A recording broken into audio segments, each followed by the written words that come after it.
एक था राजा, एक थी रानी। उनके पास सिपाही, घोड़े, दास दासियां, धन दौलत सब कुछ था, सिर्फ उन्हें संतान नहीं थी। इसी कारण राजा रानी बहुत ही दुखी रहते थे। संतान प्राप्ति के लिए उन्होंने हर तरह का दान धर्म, धार्मिक अनुष्ठान, जप मंत्र, व्रत, पूजा पाठ किए, लेकिन कोई फायदा नहीं हुआ। अब राजा रानी दोनों ही बुढ़ापे की ओर बढ़ते गए। बुढ़ापे की ओर बढ़ते गए तो होता है क्या है कि दोनों गहन सोच में पड़ गए। अब हमारे इतने बड़े राज्य का क्या होगा? कौन बनेगा इस राज्य का वारिस? कौन लेगा प्रजा की जिम्मेदारी? राजा रानी दिन रात इसी चिंता में घुलने लगे। उन्हें खाने पीने की भी सुध नहीं रहती।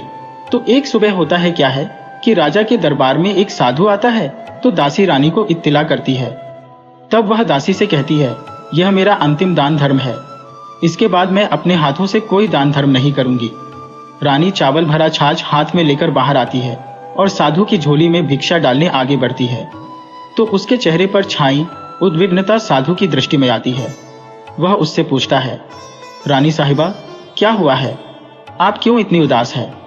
तब रानी साधु को सारी हकीकत बताती है और सिसकने लगती है।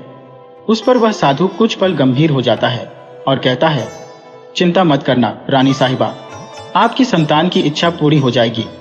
आपकी कोख से एक पुत्र जन्म लेगा, मात्र वह 14 साल तक ही आप लोगों को मिलेगा।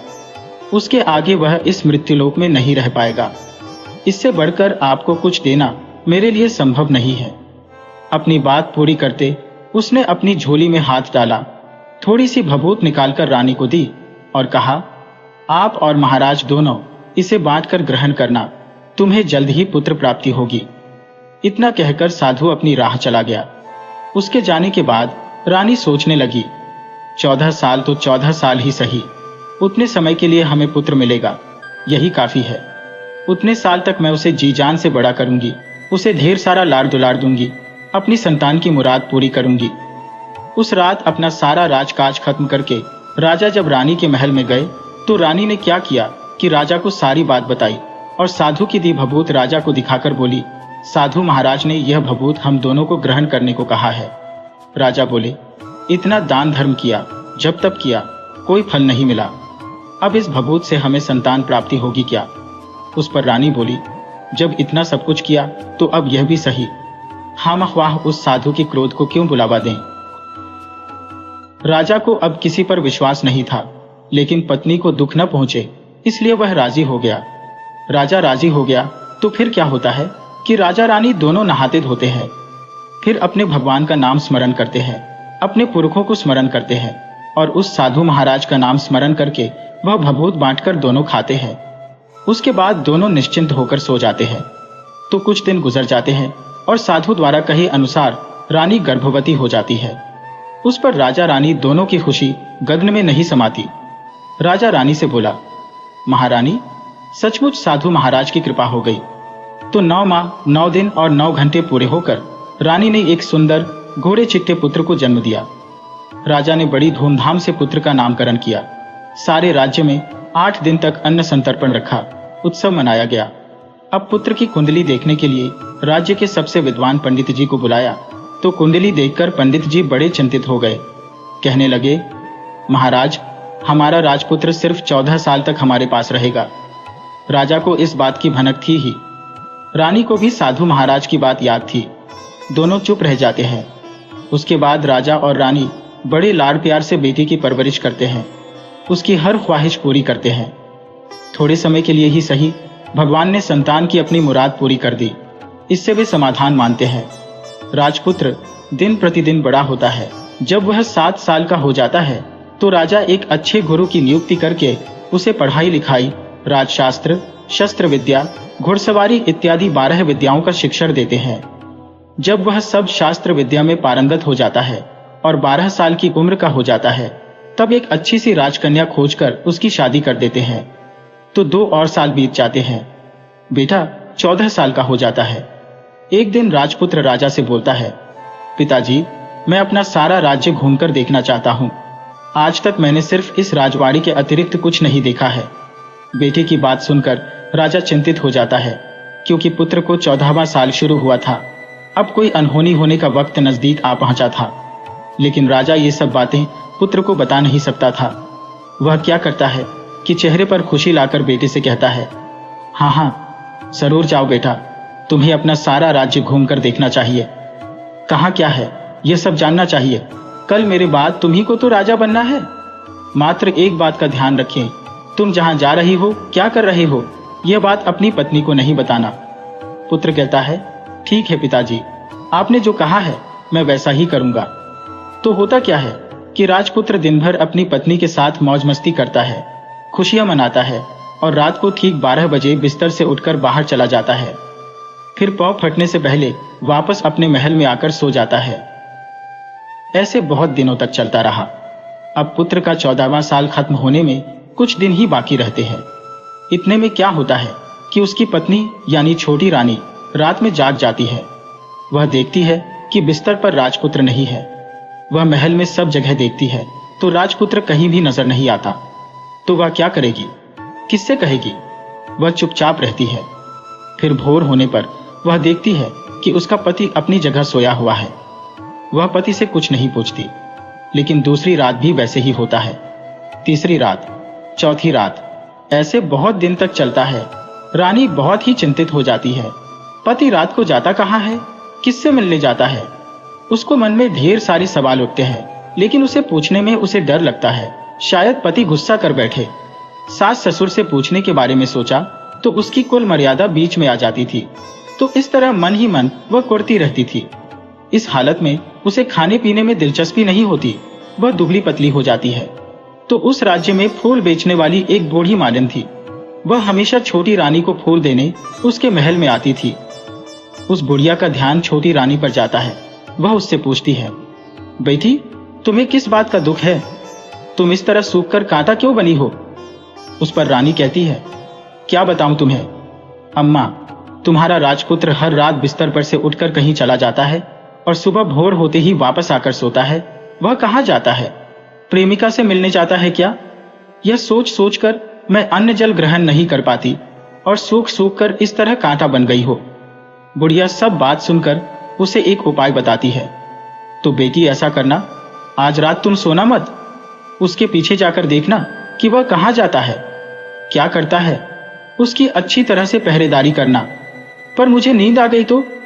तुम्हें नींद न आए इसलिए एक काम करना, अपने बाएं हाथ की उंगली में एक जख्म करना, उस पर थोड़ी सी मिर्च छिड़कना। उससे तुम्हें बड़ी जलन होगी और उस पीड़ा से तुम्हें रात भर नींद नहीं आएगी। रानी बुढ़िया के कहे अनुसार करती है। उंगली की जलन से उसे बड़ी देर तक नींद नहीं आती, लेकिन बाद में वह सो जाती है। दूसरे दिन सुबह बुढ़िया फूल लेकर उसके महल में पहुंचती है और पूछती है, क्या हुआ बेटी, देख पाई क्या? पति कहाँ जाता है?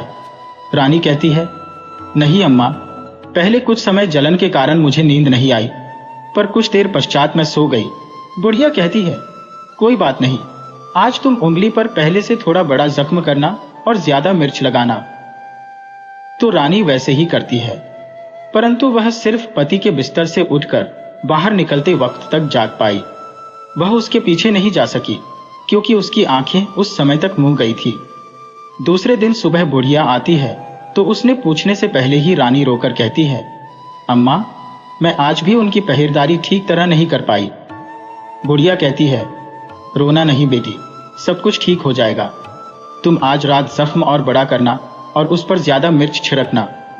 और एक काम करना बेटी, वह जब जाने के लिए निकलता है तो उसका रास्ता रोकना। बुढ़िया ने जैसा बताया रानी वैसा ही करती है।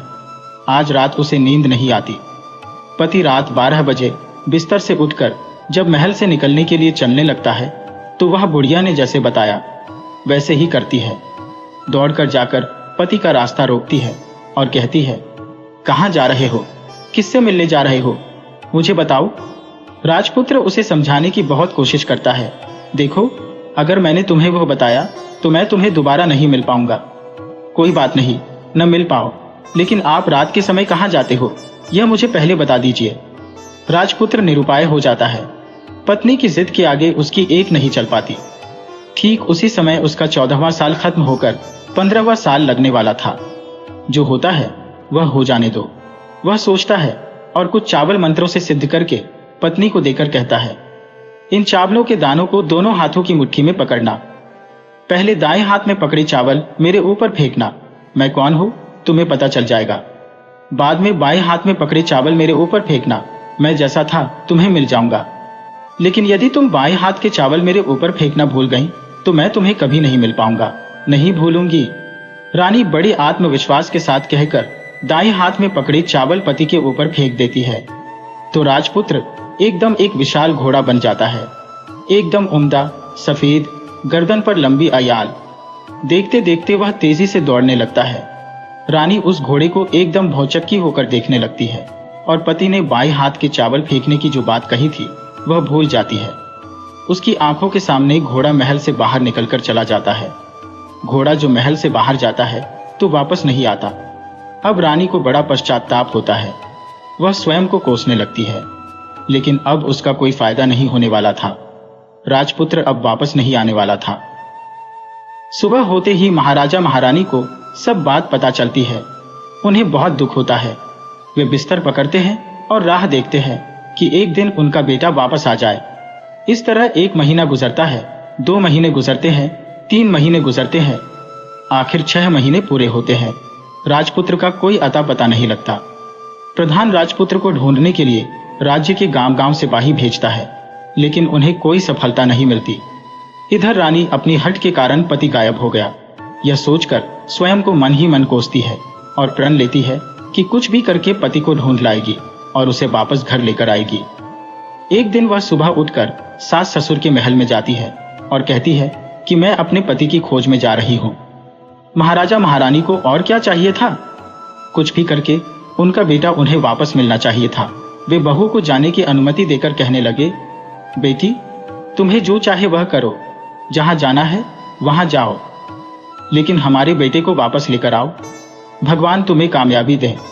अब रानी क्या करती है कि अपना शाही वेश बदलकर एक सेठानी बन जाती है। कुछ दास दासियों को, कुछ नौकरों को साथ में लिया, कुछ सामान साथ लिया और राज्य की सीमा पर जाकर वहां एक भोजनालय खोल दिया। वहां आने वाले सब यात्रियों को खाना मुफ्त में देने लगी। मात्र एक शर्त रखी कि खाने वाले को उसकी देखी कोई अजीब चीज उसकी मालकिन को यानी राजकन्या को बतानी पड़ेगी। तो वहां आने वाला हर नागरिक अपनी तरफ से मैंने यह देखा, मैंने वह देखा कहकर वहां से मुफ्त खाना खाकर जाता था। परंतु रानी को जो बात चाहिए थी वह अब तक मिली नहीं थी। ऐसे ही कुछ दिन बीत गए तो इधर क्या होता है कि रानी के महल फूल लेकर जाने वाली बुढ़िया के एक बेटा और बहू थे। उनका एक छोटा बेटा था, यानी बुढ़िया का एक पोता था। तो बेटा और बहू सुबह काम के लिए निकलते थे तो पोते को संभालने की जिम्मेदारी बुढ़िया पर रहती थी। बुढ़िया दिन भर पोते को संभालती थी। एक दिन होता है क्या है कि बुढ़िया को पान खाने की आदत थी, तो पान लगाने के लिए चूना चाहिए था। वह उसे तैयार करने के लिए सीपियां लेकर आई। इन सीपियों भूनने के लिए गोबर के कंडे चाहिए थे। कंडे इकट्ठा करने के लिए वह बांस की टोकरी लेकर चरवाहे के मैदान में गई। वहां बहुत सारे कंडे थे। उन्हें जमा करते करते उसे घर आने में अंधेरा हो गया। इस ओर शाम होते ही काम से वापस बेटा बहू घर पहुंचे तो देखा कि बच्चा घर पर अकेला है और रो रहा है। वे दोनों गुस्से से लाल पीले हो गए। इतने में बुढ़िया घर आ पहुंची। बेटा ने पूछा, पोते को घर अकेला छोड़कर कहां गई थी? बुढ़िया बताने लगी कि मैं गोबर के कंडे इकट्ठे करने गई थी। इस पर बेटा बोला, दोबारा बच्चे को अकेला घर पर छोड़कर यदि कहीं गई तो मैं तुम्हें बहुत पीटूंगा। बुढ़िया कहने लगी, नहीं बेटा, फिर कभी ऐसा नहीं करूंगी। लेकिन दूसरे ही दिन बुढ़िया वह बात भूल गई और फिर चरवाहे के मैदान पर कंडे इकट्ठा करने चली गई। शाम को जब बेटा बहू काम से वापस लौटे तो देखते हैं कि बच्चा घर पर अकेला है और रो रहा है। अब उसके बेटे की सहन शक्ति खत्म होने लगी और बुढ़िया के वापस आने पर उसे घर से निकाल दिया। बुढ़िया रात भर घर के बाहर अंधेरे में बैठी रही और सुबह होते ही हाथ में टोकरी लेकर कंडे इकट्ठा करने के लिए निकल गई। उस दिन उस पर कंडे इकट्ठा करने का मानो पागलपन संवार था। कंडे इकट्ठा करते करते कब अंधेरा छा गया उसे मालूम ही नहीं चला। उसे जब ध्यान आया तो गांव का रास्ता भी ठीक तरह से दिखाई नहीं दे रहा था। वह अंधेरे में आंखें फाड़कर देखती देखती किसी तरह आगे निकल पड़ी। तो होता क्या है कि एक कपिला गाय छन छन की आवाज करते, गले की घंटी बजाते ठुमक कर उस मैदान पर आ गई। उसे देखकर बुढ़िया सोचने लगी कि इस गाय के पीछे पीछे जाऊंगी तो गांव तक पहुंच जाऊंगी। तब बुढ़िया उसके पीछे पीछे जाने लगी। वह गाय क्या करती है कि उस मैदान से लेकर एक एक करके 6 मैदान पार करती है। आखिर में वह 7वें मैदान पर पहुंचती है। तो वहां क्या होता है कि उस मैदान पर एक बड़ा सा पत्थर है। गाय जाकर उस पत्थर को अपना सींग मारती है। सींग मारा तो वह पत्थर दूर हट गया और पाताल में नीचे जाने की सीढ़ियां दिखाई देने लगी। तब वह गाय उन सीढ़ियों से नीचे जाने लगी। बुढ़िया वह सब देखती रही और झट जाकर गाय की पूंछ को पकड़ लिया। पूंछ पकड़कर वह गाय के साथ नीचे पाताल में पहुंच गए। पाताल में पहुंचते ही तुरंत गाय की पूंछ छोड़ दी और इधर उधर देखने लगी। वहीं से बुढ़िया ने देखा कि पाताल में सब जगह जगमगाहट है। दिया दीप जलते हैं और तेज रोशनी गाय के ऊपर पड़ती है और वहां अद्भुत घटनाएं घटने लगी। गाय के नीचे जाते ही उसके गले में अपने आप सांकल पड़ गई और छमछम करके कोई दुधांडी में गाय का दूध दुहाने लगी। लेकिन जो भी कोई वह कर रहा है वह मात्र दिखाई नहीं दे रहा। बुढ़िया बहुत घबरा गई, कहां आकर फंस गई। वह सोचने लगी और यहां वहां छिपने के लिए जगह ढूंढने लगी, लेकिन उसे कहीं भी जगह नहीं मिली।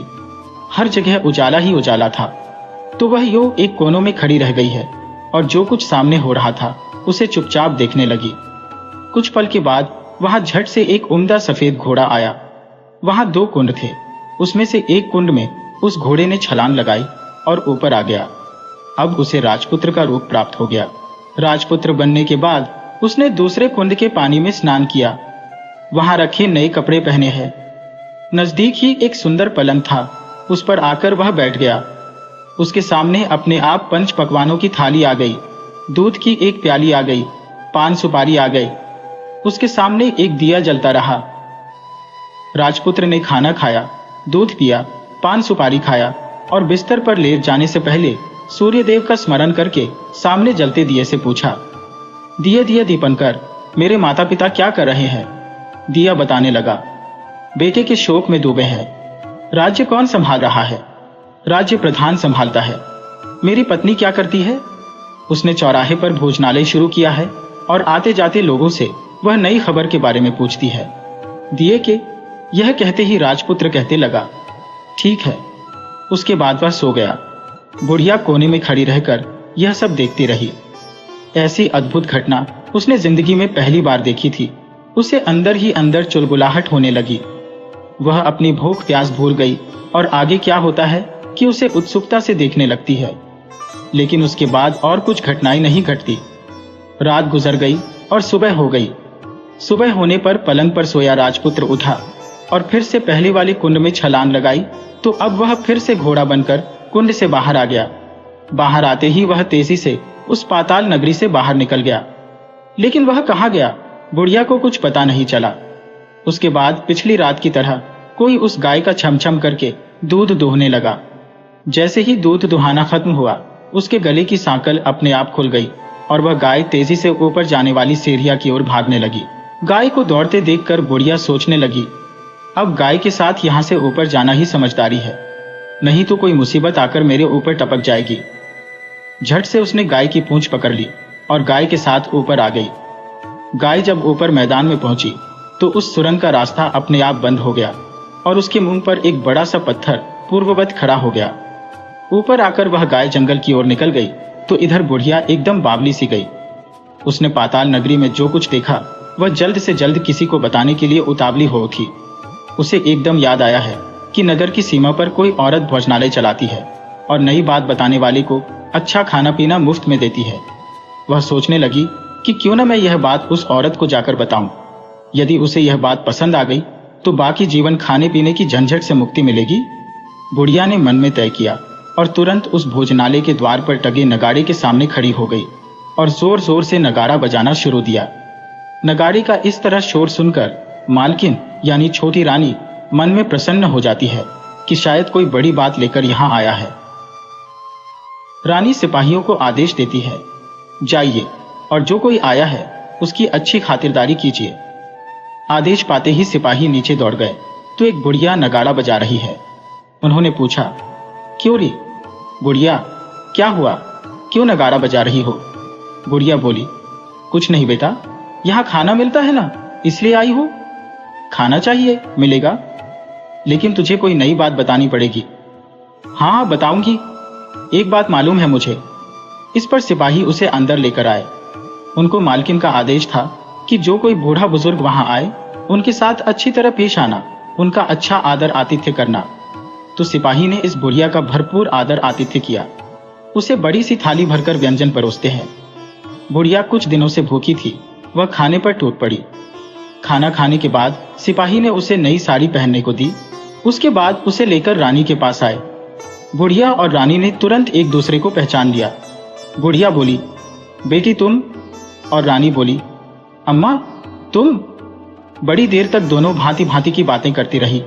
आखिर कुंवरनी बुढ़िया से कहने लगी, अम्मा अब बताओ, तुमने क्या नई बात देखी है? नई बात? मैंने कोई नई बात देखी नहीं है। वह तो मेरे पास तुम्हें देने के लिए खाने के पैसे नहीं थे, इसलिए मैंने झूठ कहा और नगाड़ा बजाया। रानी ने कहा, अम्मा घबराना नहीं, मैं किसी को तुम्हारा नाम नहीं बताऊंगी। फिर भी बुढ़िया, मैंने क्या देखा, कब देखा करके आनाकानी करने लगी। इस पर कुंवरनी ने उससे कहा, देखो अम्मा, यदि तुमने मुझे वह नई बात बताई तो जिंदगी भर मैं तुम्हारी देखभाल करूंगी, तुम्हें रानी माता की तरह रखूंगी। अब बुढ़िया बताने को तैयार हो गई। उसने जो कुछ उस चारागाह वाले मैदान पर देखा था वह सब कुछ कुंवरनी को बता दिया। बुढ़िया की वे बातें सुनकर कुंवरनी को यकीन हो गया है कि वह राजपुत्र उसी का पति है। वह तुरंत बुढ़िया से कहने लगी, अम्मा मुझे उस जगह पर ले चलो। नहीं बेटी, वह पाताल राज्य है, सांप है। यदि किसी ने तुम्हें देख लिया तो तुम्हारी जान खतरे में पड़ सकती है। लेकिन रानी उसकी एक भी नहीं सुनती, उसे उस जगह ले जाने के लिए हठ करने लगी। आखिर में बुढ़िया ने उसका कहना मान लिया और कहने लगी, ठीक है, मैं तुम्हें वहां लेकर चलती हूं, पर आज नहीं, कल। वहां जाना है तो शाम को ही जाना होगा। तो दूसरे दिन दोपहर को रानी बुढ़िया के साथ उस मैदान पर गई और एक जगह छुपकर गाय के आने की राह देखने लगी। दिन ढलते ही अंधेरा घेरने लगा है और गाय हमेशा की तरह वहां आ गई है। मैदान के उस कोने में जाकर उसने पत्थर पर सींग मारा तो झट से पत्थर हटकर वहां सुरंग में जाने का रास्ता खुल गया है। गाय उस रास्ते से नीचे उतरने लगी तो बुढ़िया रानी से कहते लगी, जल्दी आगे बढ़ो बिटिया, हम गाय की पूंछ पकड़कर नीचे उतरेंगे। तो दोनों गाय की पूंछ पकड़कर नीचे उतर गई। बुढ़िया पहले जिस कोने में छिपी थी उस कोने में छिप गई। अब नीचे सब कुछ पहले जैसा घटित हो रहा था। गाय के गले में अपने आप सांकल पड़ गई। कोई अदृश्य रूप से उसका दूध दोहने लगा। एक सफेद उम्दा घोड़े ने आकर एक कुंड में छलांग लगाई तो राजपुत्र के रूप में ऊपर आया। वह राजपुत्र दूसरे कुंड में नहाने लगा। बाद में उसके सामने खाने की थाली आ गई, दूध की प्याली आ गई, पान बीरा आ गया। राजपुत्र सब ग्रहण करके सोने के लिए पलंग पर गया तो सोने से पहले सूर्यदेव का स्मरण करके वह दिए से पूछने लगा, दिए दिए दीपंकर, मेरे माता पिता क्या कर रहे हैं? तो दिया कुछ जवाब नहीं देता, बल्कि वह बुझने लगता है। तब राजपुत्र को कुछ अघटित हुआ है, इसका संदेह हो गया है। वह उदास हो गया है और जो कुछ हुआ है वह हो जाने दो, ऐसा सोचकर सोने के लिए बिस्तर पर लेट गया।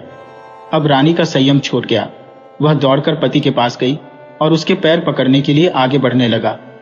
राजपुत्र तुरंत ही पत्नी को पहचान गया। वह झट से पीछे हट गया और चिल्लाने लगा, नहीं नहीं, मुझे मत छूना, सर्वनाश हो जाएगा। रानी दोनों हाथ जोड़कर पति से अपनी भूल स्वीकार करने लगी। स्वामी, मुझसे भूल हो गई। मुझे आपसे नहीं पूछना चाहिए था कि आप रात को कहाँ जाते हो। मैं अपनी भूल स्वीकार करती हूँ। मुझे मेरी भूल की सजा मिल गई है। अब आप घर चलें। आपके वियोग में आपके माता पिता ने बिस्तर पकड़ लिया है। आपकी प्रजा भी बहुत दुखी है। उस पर राजपुत्र कहने लगा, वही तो एक बार तुम गलती कर बैठी हो, अब दोबारा मत करना, नहीं तो अब मैं तुम्हें जो दिख रहा हूं वह भी नहीं दिखूंगा। रानी अब विलाप करने लगी, जोर जोर से जमीन पर सिर पटकने लगी। राजपुत्र के मन में उसके प्रति दया उत्पन्न हो गई। वह उससे कहने लगा, यदि तुम मुझे पाना चाहता हो तो तुम्हें एक काम करना होगा। काम कठिन है, लेकिन वह तुम्हें अकेले करना होगा। कहो स्वामी, कितना भी कठिन काम हो मैं वो पूर्ण करूंगी, रानी कहने लगी। इस पर राजपुत्र ने उसे बताया, इस पाताल से ऊपर जाते ही तुम्हें एक घना जंगल नजर आएगा। ऐसे 6 जंगल पार करने के पश्चात 7वां जंगल मिलेगा। वह जंगल सबसे घना है। उस जंगल में बीचों बीच एक पीपल का पेड़ है। उसके आसपास की जगह पत्ते, फंदे, जटाएं, कांटे इत्यादि से ढक चुकी है। वहां बाघ, शेर, भालू, सांप सभी धमा चौकड़ी बैठती है। तुम्हें उन सबको भगाकर वह जगह साफ करनी है।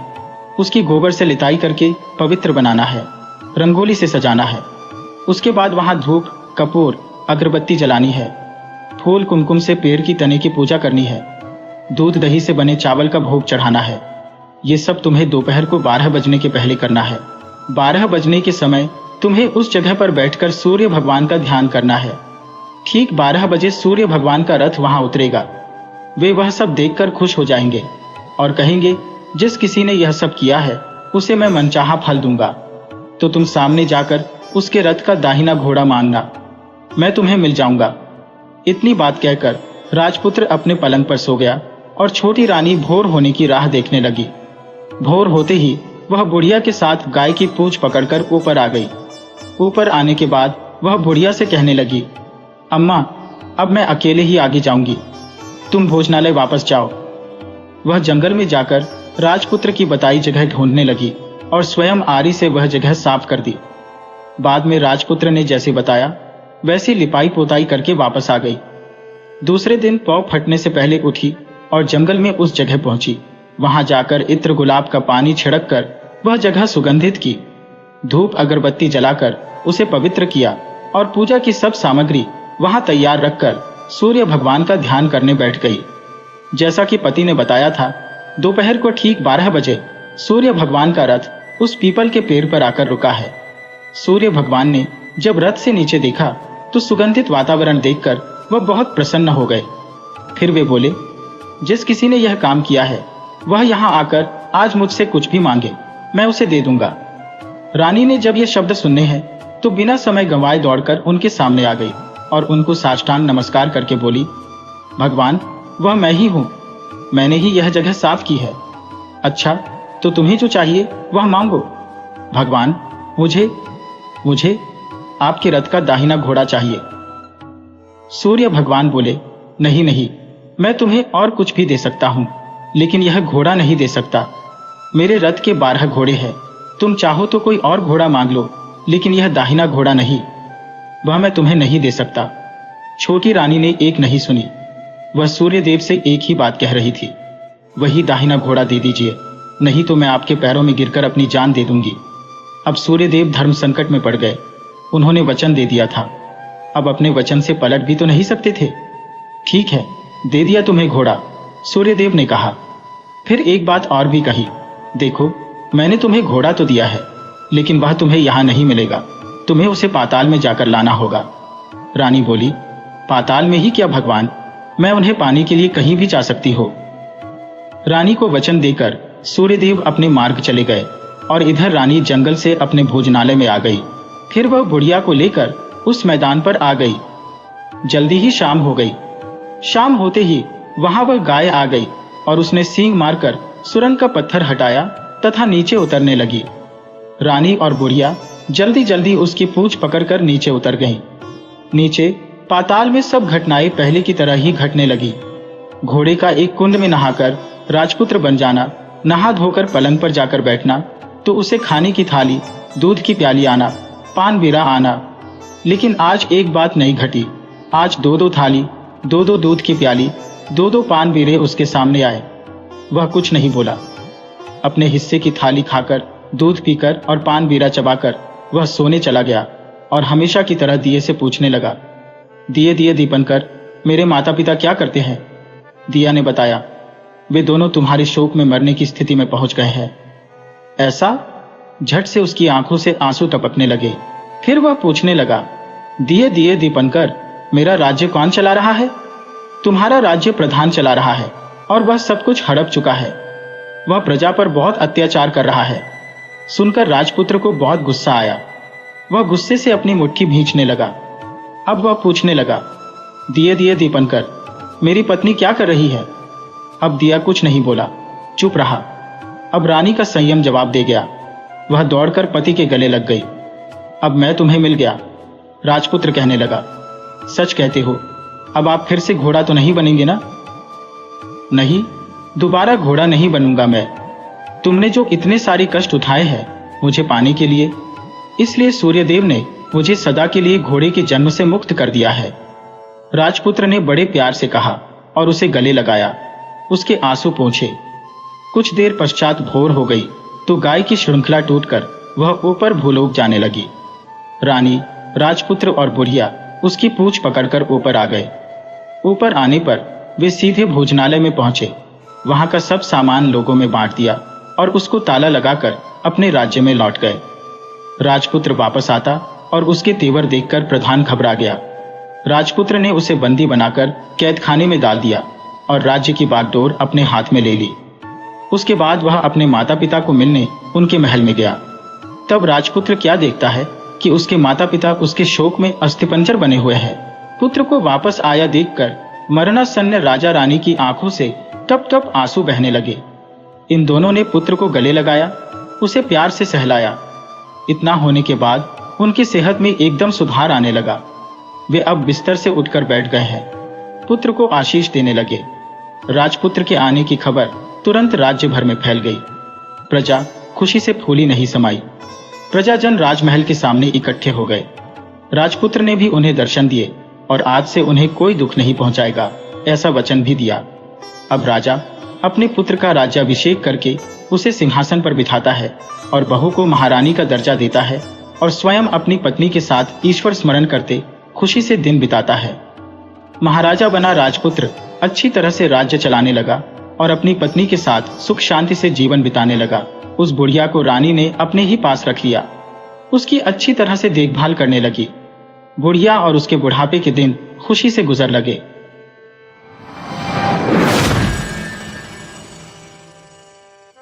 देशी घी की खुशबू धीरे धीरे पूरे घर में फैल गई। पूर्णिमा पसीने को पोंछते हुए बैठक में आकर बैठ गई। क्या बात है पूर्णी, बहुत बढ़िया बढ़िया पकवान बना रही हो। काम खत्म हो गया है या कुछ और बनाने वाली हो? सब खत्म हुआ समझो, थोड़ी सी कचौड़ी और बनानी है बस। उन्हें भी बना लो। मुझे 1 कप चाय मिलेगी? बेटा, तो बहू के आने की खुशी में मुझे भूल गई? प्रोफेसर रमाकांत जी ने पत्नी को व्यंग्यात्मक लहजे में छेड़ा। मेरा मजाक उड़ाए बिना तुम्हें चैन कहाँ मिलेगा? हंसते हुए पूर्णिमा अंदर चाय बनाने चली गई। 65 साल के रमाकांत जी जयपुर के एक प्राइवेट कॉलेज में हिंदी के प्रोफेसर थे। पत्नी पूर्णिमा उनसे 6 साल छोटी थी। उनका इकलौता बेटा भरत कंप्यूटर इंजीनियरिंग के बाद न्यूयॉर्क में नौकरी कर लाखों कमा रहा था। भरत छुटपन से ही महत्वाकांक्षी व होशियार था। परिवार की सामान्य स्थिति को देख उसे एहसास हो गया था कि उसके अच्छा कमाने से ही परिवार की हालत सुधर सकती है। यह सोचकर हमेशा पढ़ाई में जुटा रहता था।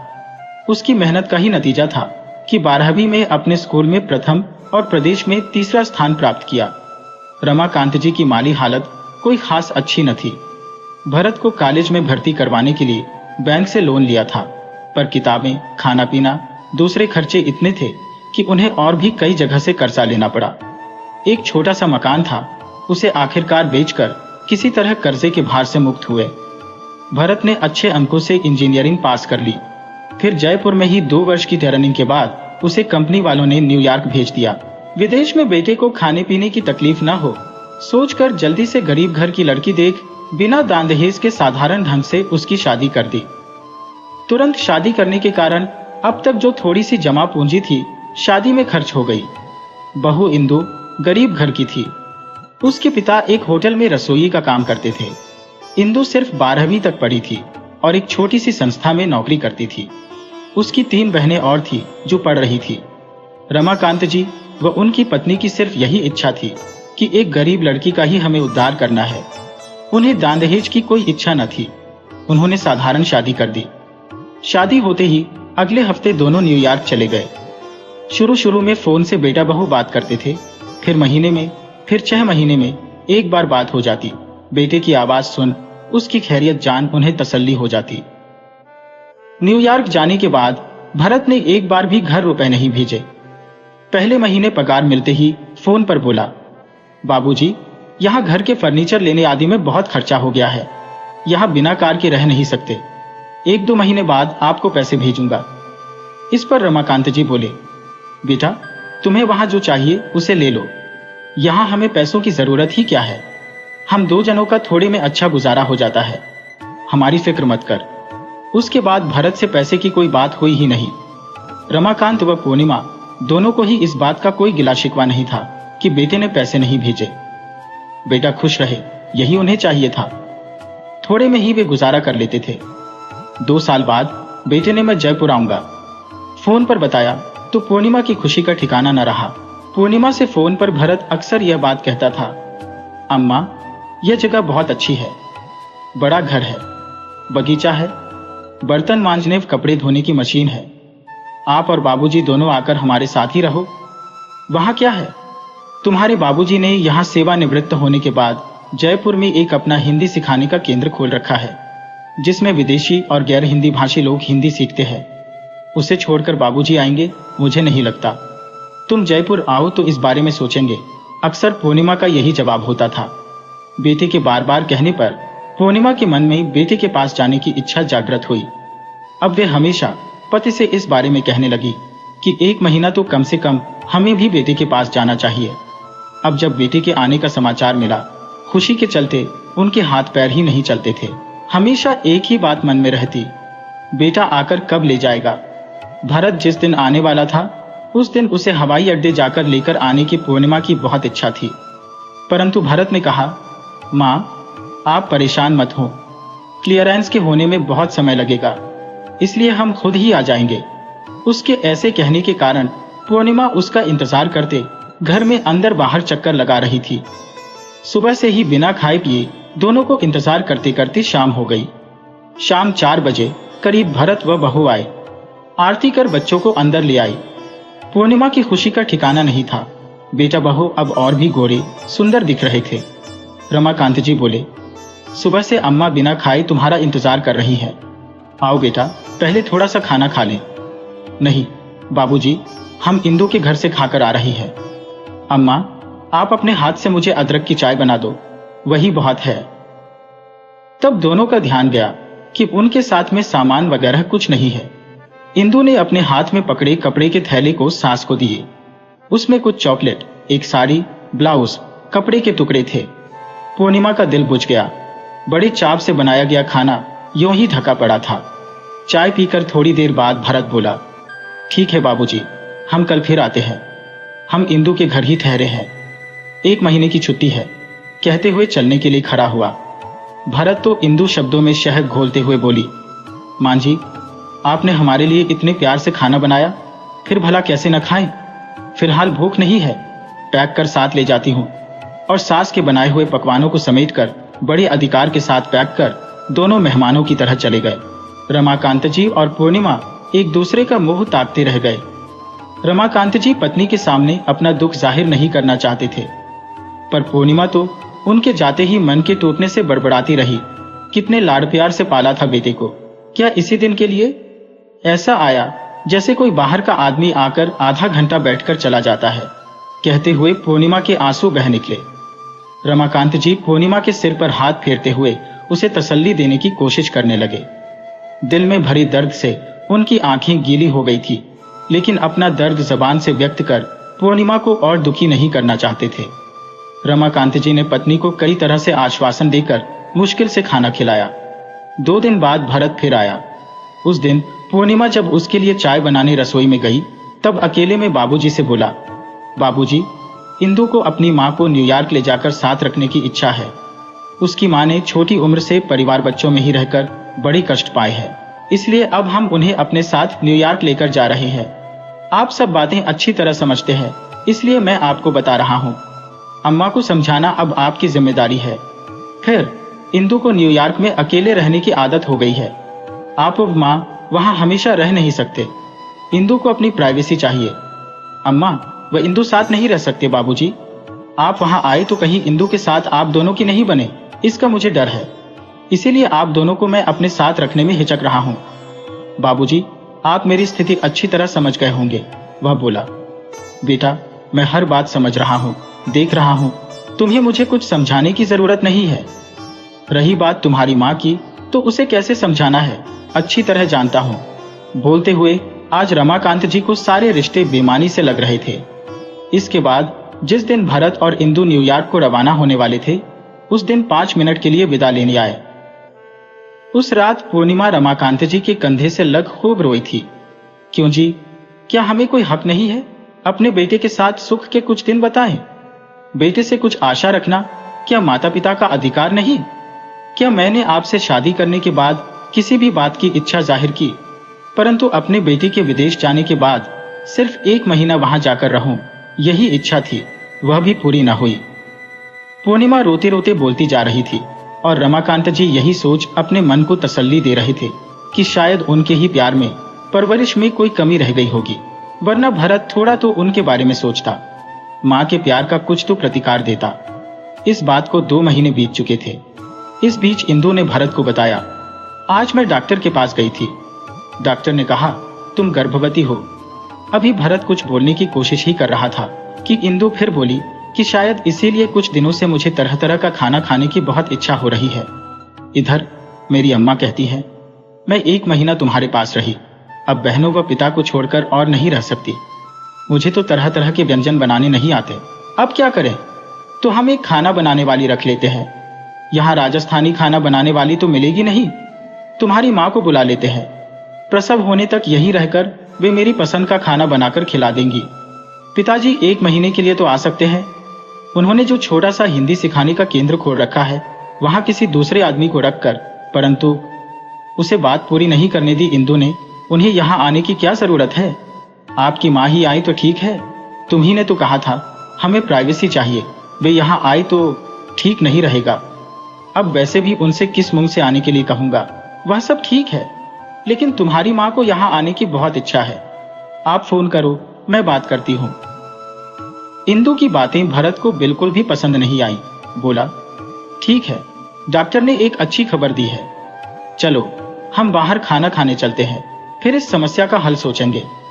वे लोग एक रेस्टोरेंट में गए। वहां थोड़ी भीड़ थी तो वे सामने के बगीचे में जाकर घूमने लगे। उन्होंने देखा कि बेंच पर एक बुजुर्ग बैठे हैं। दूर से भरत को वे अपने बाबूजी जैसे लगे। अच्छी तरह देखा, देखकर दंग रह गया भरत, ये तो वे ही हैं। बाबूजी, उसके मुंह से आवाज निकली। रमाकांत जी ने पीछे मुड़कर देखा तो एक बारी तो वे भी हैरान रह गए। अरे भरत बेटा तुम? बाबूजी आप यहाँ? कुछ समझ नहीं आ रहा। बाबूजी बोले देखो वहां अपना क्वार्टर है, आओ चलें। रमाकांत जी आगे चले, पीछे वे दोनों बिना बोले चल दिए। घर का दरवाजा पूर्णिमा ने खोला। रमाकांत जी के पीछे खड़े भरत और इंदु को देख वह हैरान रह गई। फिर खुशी से भरत को गले से लगा लिया। दोनों का खुशी से स्वागत किया पूर्णिमा ने। जयपुर में तुम्हारे पिताजी ने जो केंद्र हिंदी सिखाने के लिए खोल रखा है, वहां इनके एक विदेशी शिष्य ने न्यूयॉर्क में ही हिंदी सिखाने के लिए कहकर हम लोगों को यहाँ ले आया। यह संस्था उसी शिष्य ने खोली है, सब सुविधाएं भी दी। तुम्हारे बाबूजी ने वहां के केंद्र को अपने जयपुर के एक शिष्य को सौंप दिया। तुम्हारे बाबूजी ने भी कहा कि हमारा जयपुर में कौन है, ये काम कहीं से भी करो। ऐसा सोचकर हम यहाँ आ गए। यहाँ तुम्हारे बाबूजी को 1 लाख रुपए महीना मिलेगा। जल्दी जल्दी सब कुछ कह दिया पूर्णिमा ने। अम्मा, तुम्हारी बहू गर्भवती है, उसकी नई नई चीजें खाने की इच्छा होती है। अब उसकी माँ यहाँ नहीं आएगी, आप दोनों प्रसव तक हमारे साथ रहो तो अच्छा है। वह तो नहीं हो सकता बेटा, बाबूजी का यह केंद्र सुबह शाम खुलेगा, उसके लिए यहाँ रहना ही सुविधाजनक होगा। अम्मा, बाबूजी नहीं आए तो कोई बात नहीं, आप तो आइएगा।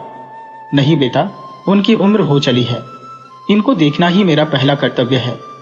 यही नहीं, मैं भी भारतीय व्यंजन बनाकर केंद्र के बच्चों को देती हूँ, इसका मुझे लाभ तो मिलता ही है, साथ में बच्चों के बीच में रहने से आत्मसंतुष्टि भी मिलती है। चाहो तो तुम दोनों यहाँ आकर रहो, तुम्हें जो चाहिए मैं बना दूंगी। नहीं माँ, यहाँ का क्वार्टर छोटा है, भरत खींचने लगा।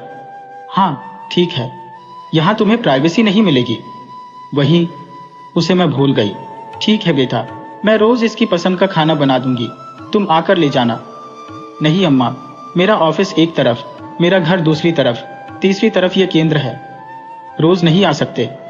अम्मा, बहुत मुश्किल है। भरत, अब तक हम दोनों तुम्हारे लिए ही जिए, पेट काट कर रहकर तुम्हें बड़ा किया, अच्छी स्थिति में लाए, पर शादी तुम्हें जो सहूलियत हो वह करो। खाना तैयार है, अपने आप लेकर खा लो, मुझे आने में आधा घंटा लगेगा, कहकर पूर्णिमा एक दुकान की तरफ चली गई। माँ बाप के प्रेम को महसूस न कर, पत्नी के स्वार्थीपन के आगे झुककर उनकी अवहेलना की। अब प्रेम के लिए तड़पने वाले भरत को आराम कुर्सी में लेटे हुए पिताजी को आंख उठाकर देखने में भी शर्म आ रही थी। इंदु भी शर्मसार सी खड़ी थी। दोनों भारी मन के साथ घर से बाहर निकलने लगे।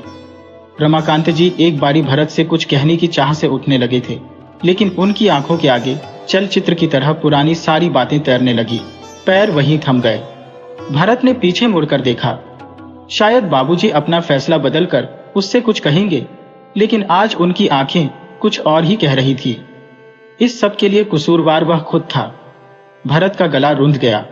बाबूजी के पैर पकड़कर उनसे माफी मांगने के भी काबिल नहीं रहा था।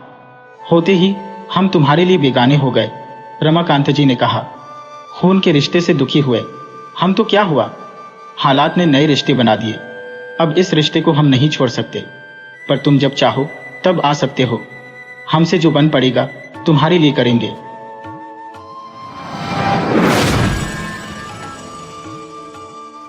गौरी दादी बड़ी देर तक धीरज धरे बस के अंदर ही खड़ी रही।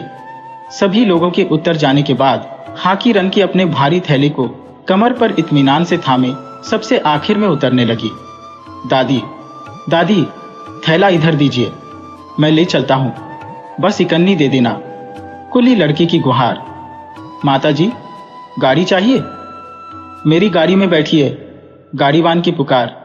क्यों दादी, पुदुपालयम वकील गुमाश्ता के यहां जाना है ना? बैठिए, मैं पहुंचा देता है, इक्केवान का अनुरोध। यूं मिन्नतें करते हुए कुल्ली और गाड़ीवान उन्हें घेर कर खड़े हो गए। उतरने भी नहीं दे रहे थे। गौरी दादी वात्सल्यपूर्ण दृष्टि से उन्हें देखकर मुस्कुराती हुई बोली, मुझे कुली, गाड़ी कुछ नहीं चाहिए बेटे, जरा सा रास्ता दे दो तो मैं आराम से पैदल पैदल ही घर चली जाऊंगी। क्यों भाई, तुमने मेरा घर तक जान रखा है, यह भी पता होगा कि मैं महीने में एक बार इधर आती हूँ। बताओ भला, कब मैं तुम्हारी गाड़ी में बैठी हूँ? यूं हरेक को अलग अलग जवाब देती और अपना रास्ता बनाती हुई दादी माँ आगे बढ़ी। अपने सिर के पल्ले को खींचकर कमर के थैले को थामे गौरी दादी तपती दोपहरी में भुन रही रेत पर अपने पैरों को जमा जमा कर रखती हुई एक तरफ को झुककर हौले हौले चलने लगी। दादी 70 साल की हो गई, लेकिन उस पुरानी माटी में अब भी ताकत की कोई कमी नहीं है। बुढ़ापे से आई तनिक स्थूलता की वजह से थकान तो होगी जरूर, मगर वह घर पहुंचने के बाद ही महसूस होगी। सड़क पर रिक्शे तांगे और साइकिल पर सवार होकर जो लोग इधर उधर भागे जा रहे हैं, ये दादी की नजरों के सामने कल पैदा हुए बच्चे ही तो हैं। वर्षा और धूप किस तरह आदमी को परेशान कर रही है, जिससे वह भागने को विवश हो रहा है, यह सोचकर दादी मन ही मन हंसने लगी। दादी ने इन सब की परवाह कब की थी? जीवन के सहज बहाव में एकाएक आई भीषण बाढ़ के भंवर में, और फिर जलधार के नामो निशान से रहित रेगिस्तान की ज्वाला में धीरज के साथ कदम बढ़ाती हुई जिंदगी का लंबा रास्ता तय कर चुकी है। भला यह वर्षा और धूप उनका क्या बिगाड़ सकती है? दादी दहकती धूल मिट्टी में पांवों को जमा जमा कर रखती हुई हौले हौले चल रही थी। रास्ते में नीम का एक छोटा सा पेड़ अपनी डालों को छाते की तरह फैलाए खड़ा था। उसकी शीतल छाया में 4-5 जने आराम कर सकते थे। नीम की उस सुखद छाया में दादी तनिक रुकी। आग उगलती भीषण गर्मी के बावजूद राहगीरों को शीतल छाया देने का दम भरते हुए खड़ा नीम का वह गाछ मात्र यंत्रों पर निर्भर 20वीं सदी में केवल अपने पैरों पर अड़िग विश्वास के साथ पिछली शताब्दी की प्रतिनिधि के रूप में खड़ी दादी माँ की उपस्थिति से जरूर पुलकित हुआ होगा। उस समय मंद मंद चल रही ठंडी हवा में नीम की डालियां सिहर उठी। जय महादेव के उद्घोष के साथ भगवान को धन्यवाद देते हुए गौरी दादी ने ठंडी हवा के सुखद स्पर्श का अनुभव किया। आंचल से ढंके दादी के गोल चेहरे पर बाल सहज भोलापन था। इस उम्र में भी हंसते समय सुडौल दिख रही उनकी दंत पंक्ति सचमुच आश्चर्य का विषय थी। उनकी ठोड़ी के बाएं हिस्से में काली मिर्च से तनिक बड़े आकार में फब रहे काले मस्से पर काले काले बाल उगे हुए थे। इन सबको एक साथ देखकर कोई भी व्यक्ति सहज ही भांप सकता था कि दादी अपने यौवन में कितनी रूपवती रही होंगी। दादी की सुनहरी काया पर लगभग उसी रंग की रेशमी धोती हवा में लहरा रही थी। सिर पर डली झीने पल्ले में से घुटे हुए सिर के छोटे छोटे बाल बाहर झांक रहे थे। गले में स्फटिक मणि की माला सूख रही थी। माथे पर लगी भभूत पसीने में गलकर फैल रही थी। धोती पल्ले से उन्होंने अपने चेहरे को, हाथों को और छाती को अच्छी तरह से पोंछ लिया। पीठ पर से पल्ला हटते ही बगल में दाईं तरफ मुंडी की तरह लाल रंग का मस्सा दिखाई दिया। छाह से निकलकर फिर से धूप में कच्ची मिट्टी के रास्ते पर थोड़ी दूर चलने के बाद केरल नदी पर बने कंक्रीट के तपते फर्श पर धीरे धीरे पांव रखते हुए जब वे आ रही थी, पुल के मुदेर से सटकर खड़े पुरानी जान पहचान के नाई वेलायुधम ने झुककर उन्हें प्रणाम किया। उसके हाथ में टीन की एक छोटी सी पेटी थी। वह इस डर के मारे पुल की रेलिंग से सटकर सिकुड़ा खड़ा था कि कहीं दादी अम्मा से उसका शरीर छू न जाए। माताजी, नेयवेली से आ रही है ना? उसने विनय से पूछा। अरे वेलायुधम, तुम? बुढ़िया ने विस्मय प्रकट किया। फिर अपनेपन के साथ पूछा, तुम्हारी घरवाली के बच्चा हो गया? हाँ माताजी, लड़का हुआ है। चिरायु रहे, भगवान की कृपा है। ये तेरा तीसरा बेटा है ना?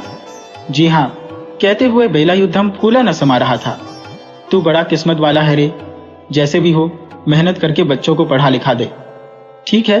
दादी माँ की यह नसीहत सुनकर वेलायुधम सिर खुजलाते हुए हंसा। अरे बुद्धू, हंस क्यों रहा है? जमाना तेजी से बदल रहा है रे। तेरे और तेरे बाप के दिन तो हजामत के सामान वाली यह पेटी उठाते उठाते बीत गए। आगे इससे गुजारा नहीं होने का। आजकल मर्द लोग बाल कटवाने के लिए सैलून जा रहे हैं।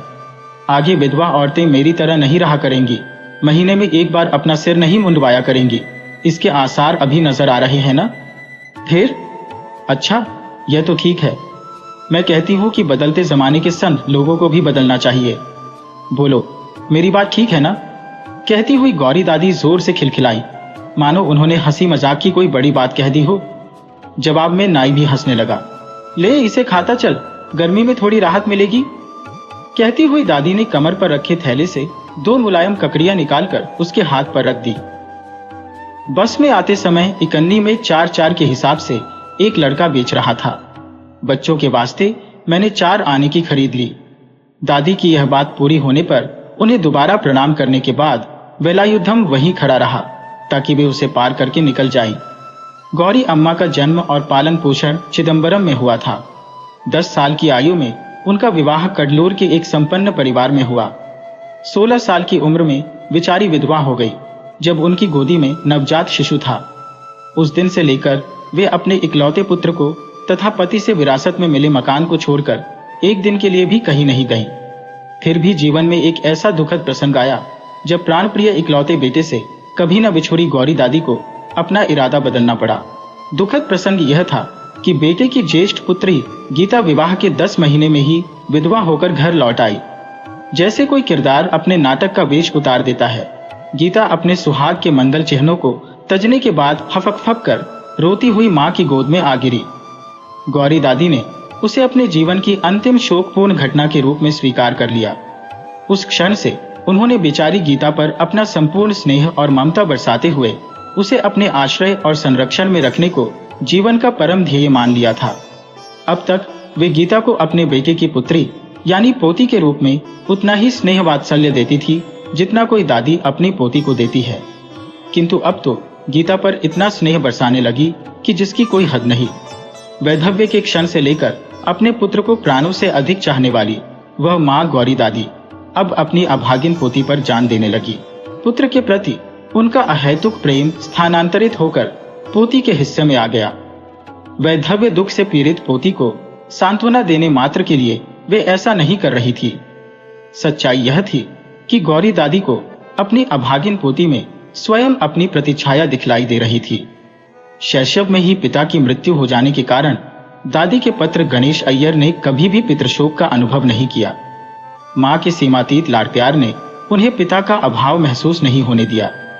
उनकी पत्नी पार्वती मौका मिलने पर एकांत में उन्हें चिढ़ाया करती, वे मम्मी के लाडले बनकर रह गए। अपनी विधवा बेटी के भविष्य के बारे में चिंतित गणेश अय्यर ने एक दिन काफी सोच विचार के बाद तय किया कि मैट्रिक तक पढ़ी गीता को टीचर्स ट्रेनिंग के लिए भेजा जाए। गणेश अय्यर ने एक दिन हिचकते हिचकते मां के सामने यह सुझाव रखकर उनकी अनुमति मांगी, तो दादी मां ने उनकी आशंका के विपरीत बड़ी खुशी से इस प्रस्ताव का समर्थन किया। यही नहीं, इस नेक इरादे के लिए बेटे की तारीफ भी की। गणेश अय्यर दादी के मन को माप नहीं पाए। उन्हें अपनी मां अब बोझ पहेली सी लगी। दादी मां नए जमाने की पौध गीता की किस्मत पर मन ही मन हर्षित थी। प्रशिक्षण पूरा होने के बाद स्थानीय स्कूल में एक टीचर के रूप में कार्यरत गीता का पिछले साल उद्योग नगर नयवेली में स्थानांतरण हुआ। तब भी गणेश अय्यर भारी दुविधा में पड़ गए। तो क्या हुआ, मैं हूं ना, गीता का साथ देने के लिए नयवेली में रह लूंगी, दादी माँ ने तुरंत आगे बढ़कर कहा। इस ढलती उम्र में भी दादी माँ अपने पुत्र और उसके परिवार को छोड़कर स्वयं अलग रहने के लिए स्वेच्छा से आगे आईं, तो इसका सीधा साधा कारण यही भय था कि कहीं 30 साल की गीता को मेरी तरह जिंदगी भर वैधव्य के अंधेरे गड्ढे में बंद न रहना पड़े। बीते वर्ष के दौरान लंबी छुट्टियों में दादी पोती यहाँ आकर रह रही थी। वैसे सप्ताहांत की छुट्टियों में जब भी मन करता दादी इधर चली आती। इसके पीछे एक प्रमुख कारण यह भी था कि वे अपने परिचित वेलायुद्धम और उसके बाप को छोड़कर और किसी नाई से सिर मुंडवाने की आदी नहीं थी। दादी को पता है कि वेलायुद्धम, जो अभी रास्ते में दिखाई पड़ा था, कल सुबह द्वार पर आकर खड़ा हो जाएगा। वेलायुद्धम को भी पता था कि कल सवेरे यहाँ पहुंचना है। यह दस्तूर की बात थी, अलिखित नियम। मील भर से भी कम फासले को लगभग आधे घंटे में तय करके दादी जब घर के दरवाजे पर पहुंची, गणेश अय्यर आज के अखबार में मुंह ढांपकर आराम कुर्सी में लेटे लेटे सो रहे थे। पास में बैठी बहू पार्वती चश्मे को नाक पर चढ़ाए सूप में पड़ी उड़द की दाल में से कंकड़ बीन रही थी। पास में एक खुला टीन था। सीखचे के बरामदे में धूप से बचाव के लिए टाट का एक पर्दा ढका था। टाट के पीछे कोने में कुछ एक खिलौने बिखरे पड़े थे। उनकी 6 साल की नन्ही पोती गुड़ियों के साथ अपने संवाद को अटपटे स्वर में गीत की तरह गुनगुनाती हुई मम्मी डैडी का खेल खेल रही थी।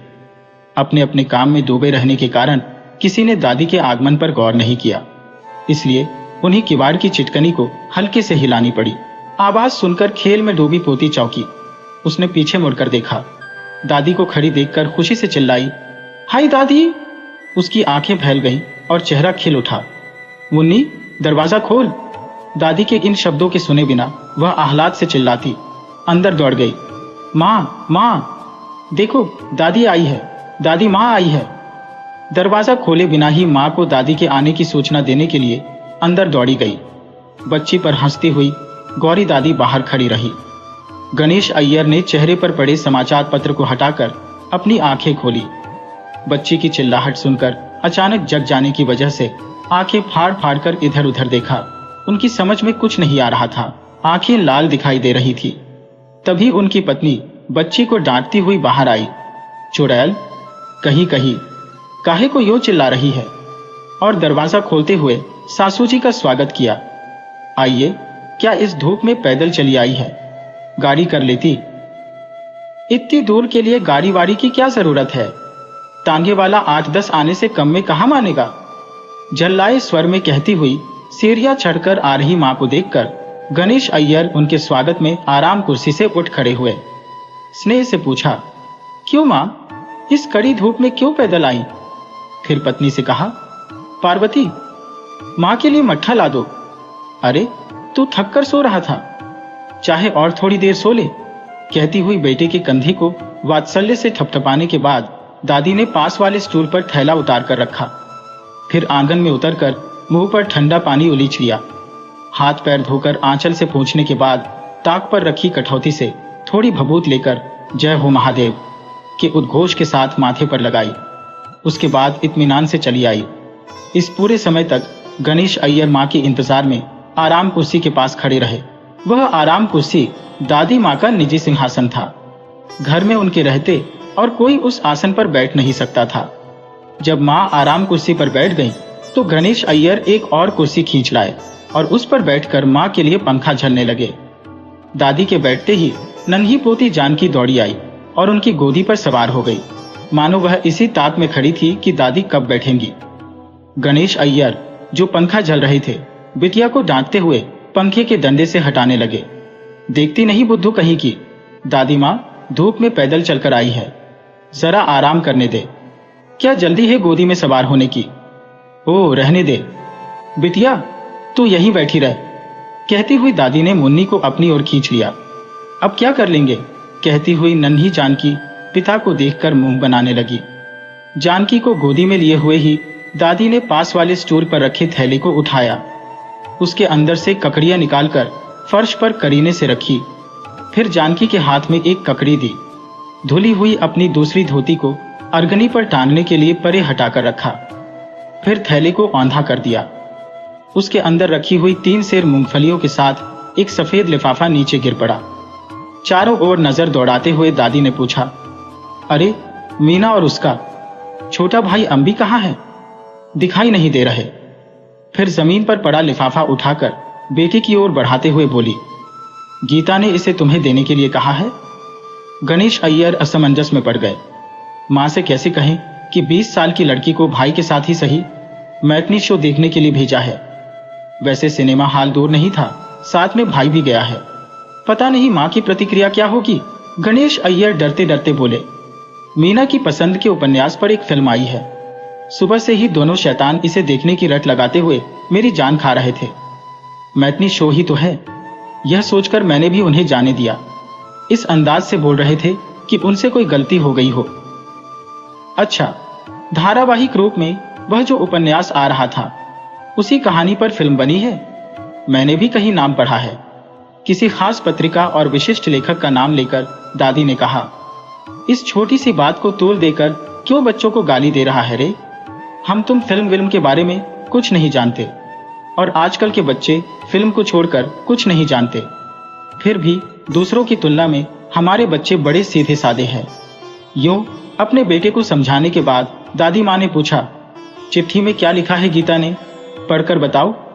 मैंने उससे पूछा तो रहस्य भरे ढंग से मुस्कुराती हुई बोली, बाबूजी समझा देंगे, उन्हीं से पूछ लो। ऐसा क्या लिखा है उसमें? नाक के ऊपर चश्मा चढ़ाकर गणेश अय्यर ने लिफाफा खोलकर कागज बाहर निकाला। जो ही उन्होंने उस पर लिखे शब्दों को पढ़ना शुरू किया, उनके हाथ कांपने लगे, चेहरा पसीने से तरबतर हो गया और होठ फड़कने लगे। पूरा पढ़ने के बाद उन्होंने आंख उठाकर सामने दीवार पर टंगी गीता की शादी वाली फोटो को घृणा से देखा। अपनी मां के साथ सुरम्य वातावरण में प्रसन्न मुद्रा में बैठे गणेश अय्यर का मुख एकाएक म्लान हो गया। कुर्सी के हत्थे को कसकर पकड़ते हुए वे आंखें फाड़ फाड़ कर मां को देखने लगे। हाथ से पत्र छूटकर जमीन पर गिर गया। उन्हें इसका भी पता न चला। अरे कौन सी नई बला टूट पड़ी? दादी का दिल धड़क उठा। उन्होंने जमीन पर पड़ा पत्र उठा लिया, रोशनी की ओर बढ़कर पढ़ना शुरू कर दिया। इस उम्र में भी वे बिना चश्मे के पढ़ सकती थी। आदरणीय बाबूजी, माँ और दादी जी, पूरे 6 महीने तक सुदीर्घ रूप से सोच विचार से अहम फैसला लेने के बाद सुलझे हुए दिमाग से मैं यह पत्र लिख रही हूँ। इस पत्र के पहुंचने के बाद हो सकता है हम लोगों के आपस में खतो किताबत बंद हो जाए। यह भी मुमकिन है आप लोग मेरा चेहरा तक देखना न चाहें। ऐसे परिणामों को अच्छी तरह से जानकर ही मैं यह खत लिख रही हूँ। बाबूजी, बात यह है कि मैंने अपने साथ काम कर रहे हिंदी अध्यापक श्री रामचंद्रन के साथ अगले रविवार को रजिस्ट्री विवाह कर लेने का फैसला कर लिया है। वे इस तथ्य को भलीभांति जानते हैं कि मैं विधवा हूँ। ऐसा करने से पाप लगेगा, इस तरह की अर्थहीन धारणा को मन में पालते हुए मैं पिछले 6 महीने से अपनी भावनाओं के साथ संघर्ष करती रही। उसके बाद ही इस निर्णय पर पहुंची हो। मुझे यह बात स्पष्ट हो गई है कि अंतःकरण शुद्धि के साथ वैधव्य व्रत का पालन न करके मात्र ऐसा वेश धारण कर घूमते हुए एक न एक दिन पतिता होकर परिवार के नाम को कलंकित करने से अच्छा यही है। 30 वर्ष की उम्र में जीवन की कठिन परीक्षा के चलते यह डर भी मुझे खाए जा रहा है कि कहीं 5 वर्ष के बाद इसी तरह का निर्णय मुझे लेना पड़े। इसलिए मैं इस फैसले पर पहुंच गई हो कि उसकी बनिस्बत अभी यह काम करना बेहतर है और मेरा मन कहता है कि मेरा यह निर्णय सही है। मुझे नहीं लगता कि मैं कोई भारी गलती कर रही हूँ और मुझे इसके लिए पश्चाताप करना चाहिए। फिर भी कभी कभी यह सोचकर मन दुखी हो उठता है कि इसके फलस्वरूप मैं आप लोगों के रिश्ते को, आप लोगों की स्नेह ममता को खो बैठूंगी। किंतु साथ ही इस विचार से मन में गर्व और अनुभव हो रहा है कि मैं एक नया जीवन और नवल प्रकाश पाकर नए युग की नागरिक बनने के अपने लक्ष्य को साकार करने वाली हूँ। यही बात मुझे शांति और सांत्वना दे रही है। आज के युग में कोई नहीं बता सकता कि कब किसका मन बदल जाए। यदि आप लोग मेरे फैसले का स्वागत करें तो इसके लिए पूरे 1 हफ्ते का समय है। मैं आपकी या आपकी स्नेह आशीषों की प्रतीक्षा करूंगी। अगर मेरा निर्णय आपको गलत लगे तो यही सोचकर गंगा नहा लीजिए कि आपकी गीता मर गई। जी हाँ, मैं मानती हूँ कि यह निजी स्वार्थवश लिया गया निर्णय है। साथ ही मैं आपसे अपने इस प्रश्न का भी उत्तर चाहती हूँ कि इस घर में दादी के सिवा और किसने मेरे लिए निस्वार्थ भाव से त्याग किया। और क्यों करना चाहिए? आप लोगों पर सदा अडिग प्रेम रखने वाली गीता, हाय कितना बुरा हो गया रे। के अलावा और कुछ कहने या करने में अशक्त होकर दादी माँ आंखें फाड़कर बेटे को देखने लगी। गणेश अय्यर क्रूर मुद्रा में उठे और निर्दयतापूर्ण स्वर में गुर्राए, चलो उसका नाम लेकर एक बारगी नहा लें। हमारे लिए वह मर गई। दादी माँ सहम गई। माँ के सुझाव, जवाब, आदेश या आज्ञा की प्रतीक्षा किए बिना आज पहली बार माँ का वह लाडला बेटा अपने विवेक से एक निर्णय पर पहुंचा है। दादी की दोनों आंखें भर आई। उनका वृद्ध हृदय मोहपाश से धड़कने लगा। छाती पर हाथ रखकर उन्होंने पूछा, यह तुम कह रहे हो बेटे? और क्या कहूं मां, तुम्हारे वंश में, इस ऊंचे खानदान में। हाय, इसके आगे उस अपमानजनक स्थिति का वर्णन करने में असमर्थ होकर गणेश अय्यर सकपका उठे। मैं जिस युग में पैदा हुई वह एकदम अलग युग था रे। होठों पर आए इन शब्दों को दादी ने जब्त कर लिया। इतने अरसे के बाद पते की एक बात दादी को उस क्षण स्फुटित हुई। मेरा यह बेटा इतने दिनों तक मेरी बात को वेद की वाणी मानकर मेरी आज्ञा और आदेश की प्रतीक्षा में खड़ा रहता था, तो वह केवल मातृ प्रेम के कारण नहीं था।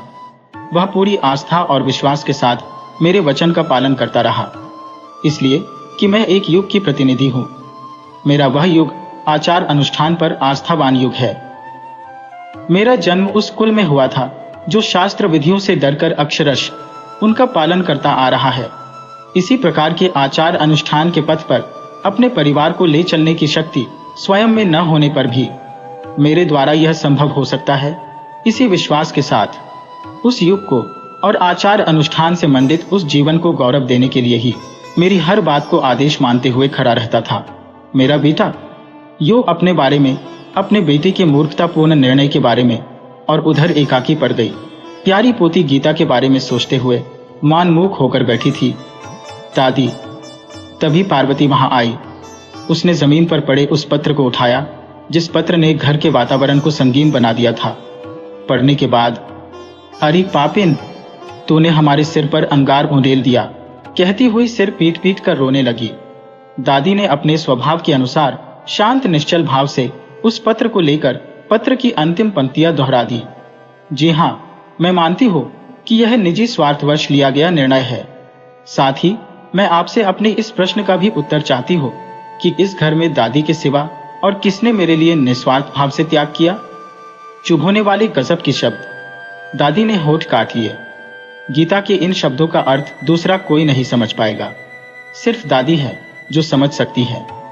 18 साल की कच्ची उम्र में ही जैसे जब गीता के माथे का सिंदूर पुछ गया और जोड़े पर सुगंधित फूल लगाने का उसका अधिकार छिन गया, तो उसके माता पिता यही कहकर छुट्टी पा गए कि उसके भाग्य में यही बदा था। गीता वैधव्य दुख के साथ घर लौट आई। उसके बाद ही तो पार्वती ने अंबी और जानकी इन दोनों बच्चों को जन्म दिया था। इससे क्या हो गया? यह तो गृहस्थ जीवन में स्वाभाविक बात है। सुहाग से वंचित गीता के मन में उठने वाली इच्छाओं के बारे में उन्हें क्या पता। जिस तरह दीमक खाई लकड़ी धीरे धीरे छिदकर छोटे छोटे अंबारों में परिणत होने के बाद मिट्टी में मिल जाती है, उसी तरह बेचारी गीता के मन में फूटने वाली इच्छाएं और आशा अभिलाषाएं विहसने के बाद तहस नहस होती रही। इसकी उन्हें क्या परवाह। लेकिन गीता की ही तरह, बल्कि उससे भी कच्ची उम्र में आधी शताब्दी से पहले के हिंदू समाज की क्रूर वैधव्य अग्नि में झुलसने का अनुभव अब भी गौरी दादी के हृदय को हरे घाव की तरह साल रहा है। उनके लिए सुहाग की स्मृतियां सपना बन गई थी। उसी सपने में मन की इच्छाओं को साकार करते हुए जीवन के दिन, महीने और साल पहाड़ की तरह काटने पड़े थे। क्या गौरी दादी ने गीता के मन में चल रही यातनापूर्ण वेदनाओं को महसूस नहीं किया होगा? इसी कारण से दादी गीता का यह इरादा जानकर गणेश अय्यर या पार्वती अम्माल के सुर में सुर मिलाकर न गीता को दुत्कार सकी, न उसे शाप दे सकी। अपना हाथ मलते हुए, अरे यह क्या हो गया, कहकर पछताने के सिवा और कुछ नहीं कर पाई। उनका मन गीता के लिए रो रहा था। दिन ढलकर दिया बाती जलाने के समय पर मैटनी शो से मीना और अंबी घर लौटे। घर की सीढ़ी पर कदम रखते हुए अंबी ने अंदर वाले कमरे में आराम कुर्सी पर आंखें मूंदकर किसी विचार में डूबी दादी माँ को देख लिया। झट पीछे मुड़कर बहन मीना को चेतावनी दी, अरे दादी आई है। कहाँ? अंदर है या बरामदे में है? कदम पीछे रखते हुए मीना ने पूछा। अपने सिंहासन पर विराज कर सो रही है, अम्बी ने जवाब दिया। मीना ने बड़े स्टाइल से तह करके कंधे पर डाली हाफ साड़ी को थोड़ा सा फैला लिया और उसके एक किनारे को खींचकर कमर में खोस लिया। फिर यह तसल्ली कर लेने के बाद कि ठीक ठाक है, सिर झुकाए भोली सूरत लिए घर के भीतर कदम रखा। अंदर आने के बाद पता चला कि दादी सोई नहीं है और माँ व बाबूजी अलग अलग कोनों में बैठकर सुबुक रहे हैं। माजरा क्या है ये उन दोनों की समझ में नहीं आया। उसी समय नन्ही जानकी अम्बी के पास हंसती हुई दौड़ी आई। भैया, दादी, माँ ककड़ी लाई हैं। चुटकी की यह आवाज सुनकर दादी ने आंखें खोलकर देखा। मीना ने उनसे पूछा, दादी माँ आप कब आई? फिर इशारे से पूछा, क्या बात है? सब लोग गुमसुम क्यों बैठे हुए? दादी की आंखें भर आईं। मीना को देखने के बाद ही दादी के सामने एक और तथ्य स्पष्ट हुआ। गणेश अय्यर ने गीता का नाम लेकर एक बारगी गंगा नहाने की जो बात कही, उसके कारण का भी पता चला। पार्वती अम्मान ने गीता को जो शाप दिया, उसका औचित्य और आवेश दोनों समझ में आ गए। मीना ने नीचे पड़े पत्र को उठाकर पढ़ा। दादी के मन में आया कि मीना को वह पत्र पढ़ने से रोक दे, फिर भी न जाने क्या सोचकर चुप रह गई। पढ़ने दो, इसमें बुराई ही क्या है? वे मीना के चेहरे को गौर से देखने लगी। मीना के चेहरे पर नफरत की काली झुर्रियां उभर आई। अरे तेरा सत्यानाश हो! बड़बड़ाते हुए मीना आगे बढ़ती गई। उसके कंधी के पीछे से उचक उचक कर खत पढ़ रहे अम्बी का चेहरा भी विकृत हो गया, जैसे एरंडी का तेल पी लिया हो। घर में डरावनी खामोशी छा गई। शहर में हैजे की महामारी फैलने के समय घर में मरा चूहा दिखाई देने पर लोगों के अंदर जैसे हड़कंप मच जाती, उसी कातरता के साथ घर के सदस्य एक दूसरे को चुपचाप देख रहे थे। गौरी दादी रात भर सोई नहीं, न खाना खाया न आराम कुर्सी से उठी। बेटे, बहू और पोते पोतियों को देखते हुए और गीता के बारे में चिंता करते हुए लंबी आहें भरती रही। सोचने लगी, अपनी आदत के खिलाफ इस बार वह मुझे छोड़ने के लिए बस अड्डे तक आई थी। जब मेरी बस चल पड़ी, आंचल से अपना मुंह पोंछ रही थी। अरे गीता, उसका मतलब अब समझ में आ रहा है। दादी से हमेशा के लिए बिछुड़ रही है। यही सोचकर तो मेरी बिटिया आंखों में आंसू भरकर खड़ी थी। ये बात अब समझ रही हो। मैंने सोचा था आंखों में धूल या तिनका पड़ गया होगा। मन ही मन अफसोस करते हुए दादी बार बार एक ही प्रश्न दोहरा रही थी, हाय गीता, तूने यह क्या किया? पाँव फटने के जरा देर पहले अनजाने ही दादी की आंख लग गई। जबने पर उन्होंने देखा कि उजास हो गया है। जालीदार किवाड़ के पास गली में नाई वेलायुधम हजामत की पेटी के साथ इंतजार में खड़ा था। आंखें खोलकर दादी मन में यही मनौती मनाने लगी कि जो कुछ हुआ वह सपना बन जाए तो अच्छा रहता। लेकिन सामने स्टूल पर पड़ा वह पत्र जतला रहा था कि जो कुछ हुआ वह सब सच है। दादी ने पत्र उठाकर फिर से पढ़ा। तभी अंदर वाले कमरे से आए गणेश अय्यर रात भर इसी याद में करवट बदल रही माँ को सांत्वना देने के इरादे से बोले, माँ, वेलायुधम आया है। गीता को मर गई मानकर सिर मुंडवाकर नहा लो। अरे बंद कर अपना मुंह। दादी शेरनी की तरह गरज उठी। सुबह सुबह कैसी निगोड़ी बातें कर रहा है। ऐसा क्या गजब हो गया जिसकी वजह से तू उसकी मौत मान रहा है? यूं कहकर शोकावेग में गौरी दादी फफक फफक रोने लगी। फिर अपनी लाल आंखें फाड़कर उन्होंने आक्रोश के साथ पूछा, बोल रे, उसने कौन सी गलती कर दी? कौन सा अपराध कर डाला? बता। अपनी मां के ऐसे सवाल को सुनकर क्षण भर के लिए गणेश अय्यर कुछ भी समझे बिना अवाक खड़े रहे। पूछ रही हो उसने कौन सी गलती कर दी? कौन सा अपराध कर डाला? मां, तुम्हारा दिमाग खराब तो नहीं हो गया? पागल हो गई हो? गणेश अय्यर भी चीख पड़े। अगले क्षण अपने स्वभाव के अनुसार स्थिर चित्त होकर बेटे के मुंह को देखते हुए दादी ने शांति से सोचा, उनका बेटा उनके खिलाफ यह पहली बार बोल रहा है। दादी ने धीमी आवाज में स्थिरता से कहा, हाँ बेटे, मैं पागल हो गई हूं। मेरी दीवानगी अभी की नहीं, बहुत पुरानी है। यह पागलपन लाइलाज है, लेकिन मेरे पागलपन को मेरे साथ जाने दो। यदि वह लड़की झट से इस पागलपन से मुक्त हो रही है तो उसके लिए कोई क्या कर सकता है? उसने कह दिया ना कि मेरा यह फैसला मेरी बाबत सही है। कहा ना कि वेश धरकर घूमते हुए बदनामी मोल लेने के बजाय युक्तिपूर्वक यह फैसला लिया है। मां की बात को बीच में काटते हुए गणेश अय्यर ने पूछा, उसके कह देने मात्र से उसका किया धरा सही हो जाएगा। उसने कह दिया ना कि वह जो कर रही है अपने तई वह सही है। अब जरा सुनो, तू क्या कह रहा है? दादी ने अपनी हथेली पर घूंसा मारते हुए पूछा। गणेश अय्यर दांत पीसते हुए चिल्लाए, वह दुष्टा है, कलंकिनी है। मैं यही कहता हूं, कुल मर्यादा को तोड़ने वाली चरित्र भ्रष्ट लड़की को मर गई मानकर तुम गंगा नहा लो। दादी मां एक पल के लिए तटस्थ भाव से अपने को और सामने खड़े बेटे को अजनबियों की तरह देखने के बाद कड़वी हंसी के साथ बोली, शास्त्र और आचार की दुहाई दे रहा है न तो? ऐसे में पता है तुझे क्या करना चाहिए था? पता है उस शास्त्र ने मेरे साथ क्या किया? तब तो दूध पीता बच्चा था रे। मैं 15 साल की लड़की थी रे। मेरा बच्चा मेरा मुंह देखकर बुरी तरह चिल्लाया था।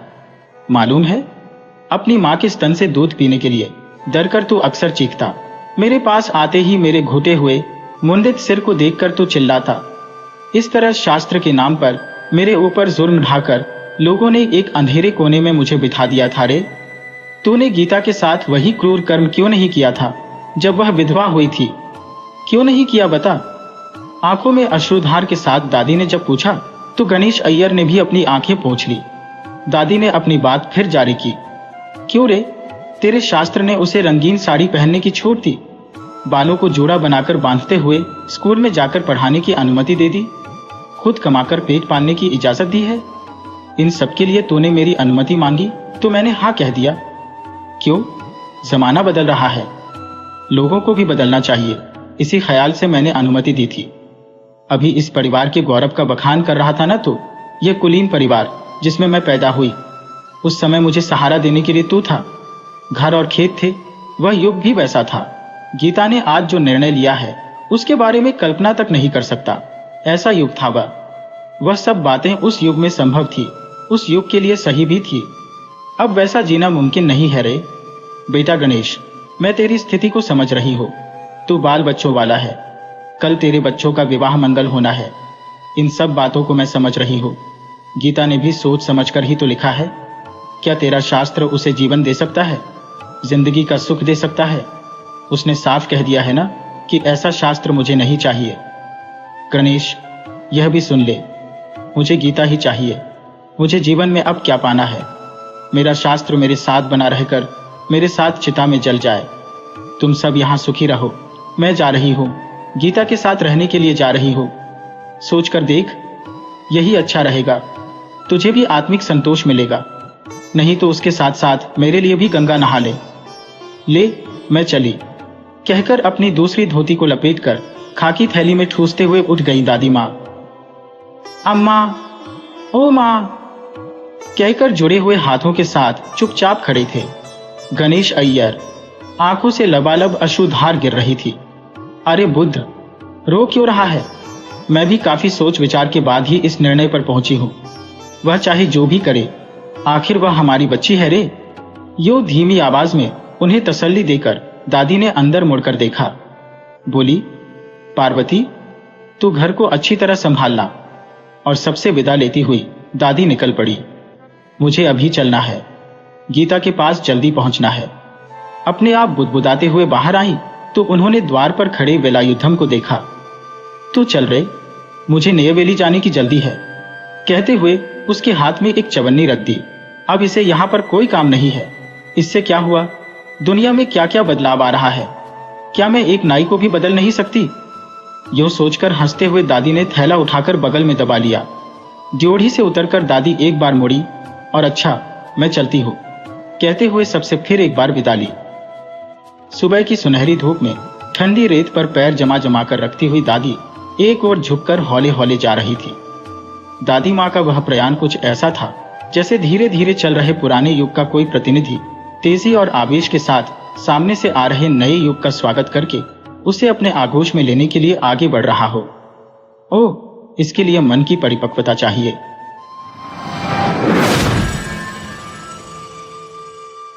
वीडियो अच्छी लगे हो तो इसे लाइक करें और ऐसे ही मजेदार कहानियों के लिए चैनल को सब्सक्राइब करें और बेल आइकन दबाएं। ज़्यादा से ज़्यादा अपने दोस्तों को शेयर करें। धन्यवाद।